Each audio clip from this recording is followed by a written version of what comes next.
Wanted to chat a little bit about finals footy, and if you're following teams in the AFL or the NRL, finals footy is upon us.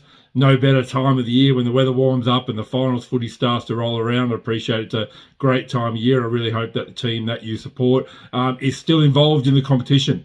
Appreciate the psychology that goes into winning September footy into grand final footy is a lot different to the psychology required for week in, week out football. And what you really need to be focused on, and what I'm hoping that a lot of the teams are focusing on, is what it takes in terms of process and performance.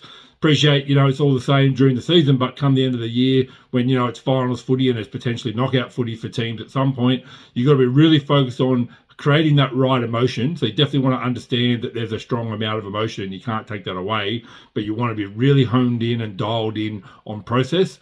You want to be really honed in and you want to be really focused on what your strategies are, your plans are.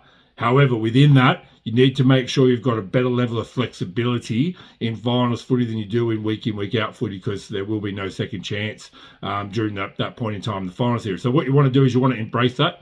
You want to absolutely have it as a challenge. You want to have your players up and about and focusing on the challenge, but you really want to help them on managing their emotions, but also being able to become more psychologically flexible than they ever have been. So it's great to have plans, and as I said, you want to make sure you're very focused on process and focused on those things, but you need to make sure that you've got the flexibility to be able to react if what you're doing or what you're trying isn't working. And what you see a lot is in finals footy is that sometimes teams will start to pull away on other teams, or sometimes teams will become, a little bit,